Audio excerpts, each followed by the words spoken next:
Bonjour à tous et à toutes, je suis très heureuse de vous retrouver pour ce nouveau podcast. Alors j'avais envie de partager avec vous cette notion du pourquoi on peut avoir le cœur qui se ferme sans raison. Alors c'est pas tout à fait juste, parce que bien souvent notre cœur se ferme pour des raisons inconscientes, donc on n'a pas forcément l'explication, on n'en a pas toujours conscience, parce que ça peut être aussi une façon de se préserver, de se protéger. Mais il y a toujours des raisons comme, des blessures profondes et ce qui fait qu'à un moment donné, pour survivre, on ferme son cœur, pour se protéger, pour se préserver, pour ne plus souffrir et on peut avoir l'impression parfois de toujours avoir, une espèce de cadenas ou une lourdeur au niveau du cœur, on ne sait pas pourquoi, ou une tristesse, c'est quelque chose qui est là, latent, parfois conscient, pas conscient, ça dépend des moments, comment on est connecté à l'amour, mais on ressent profondément qu'il y a quelque chose qui est fermé. Et on n'a pas forcément conscience de pourquoi. Qu'est-ce qui le ferme? En fait, sa question, c'est pas le pourquoi, c'est qu'est-ce qui a fermé mon cœur à l'amour? Envers moi-même, envers l'autre ou envers le monde.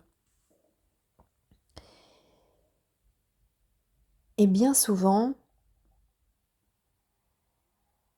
on a fermé notre cœur par rapport à une relation, par rapport à une situation, quelque chose qui a été non nourri, donc dans une forme de manque. Ça peut être lié à son enfance, lié à ses parents, ce que moi j'appelle le syndrome de l'enfant mal aimé. On va dire 80% de la planète a ce syndrome de l'enfant mal aimé parce que on nous a pas enseigné en tant que parents à comprendre le langage de l'amour de son enfant. Donc bien souvent, on est tous des enfants avant d'être adultes et donc cet enfant a souvent pas été nourri dans ce qu'il aurait, voulu, peut-être dans une forme de reconnaissance. C'est pour ça que c'est très important de connaître son langage d'amour pour pouvoir après l'offrir aux autres.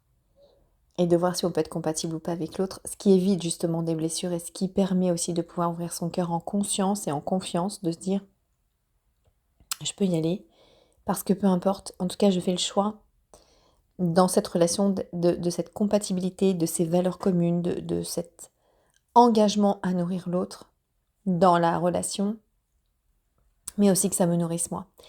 Et bien souvent, notre cœur est fermé parce que c'est nous avec nous. Tant qu'on ne s'aime pas, tant qu'on n'est pas relié à soi, tant qu'on n'est pas véritablement relié à son cœur, alors on se coupe. On se coupe de la relation, on se coupe de l'amour. On croit aimer, mais souvent, on essaye d'appartenir à quelque chose, par exemple à une perception de l'autre, à une projection de l'autre. On peut aussi se mentir à soi-même, de se dire j'ai tellement peur d'être seule que je préfère aller avec cette personne, même si on sent que c'est pas juste en fait au fond de notre cœur.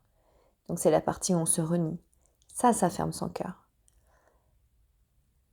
Ça va être aussi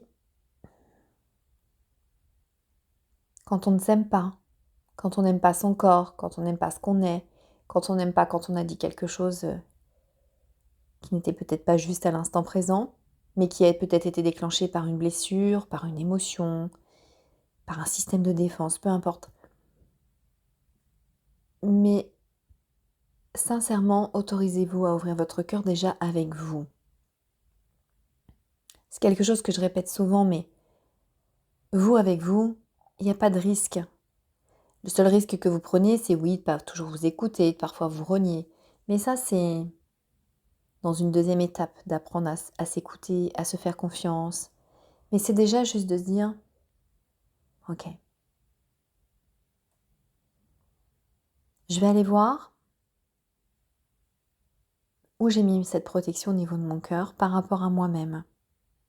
Avant d'aller chercher avec les autres, c'est déjà avec soi. Qu'est-ce qui fait que j'ai fait fermer mon cœur avec moi? Déjà posez-vous cette question, fermez les yeux, mettez-vous vraiment en silence et dites-vous, main sur le cœur,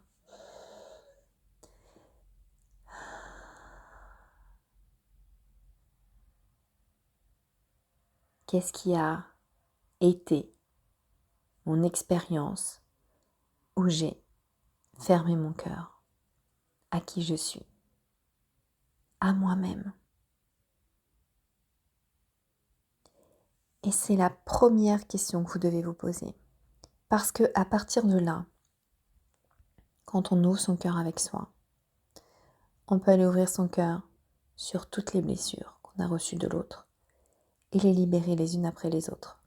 Par contre, si on ne s'offre pas l'amour, si on ne s'offre pas juste l'ouverture du cœur avec soi, c'est illusoire de croire qu'on peut ouvrir notre cœur à l'autre. Parce que l'autre n'est que l'effet miroir de qui l'on est. Donc c'est toujours une partie de soi qu'on n'aime pas.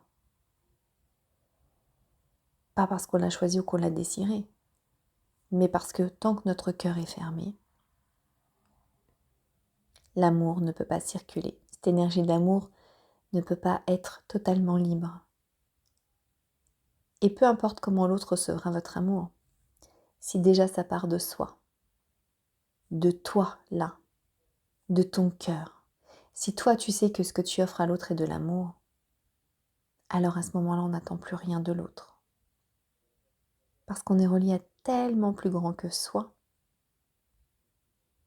que c'est juste extraordinaire et que vraiment,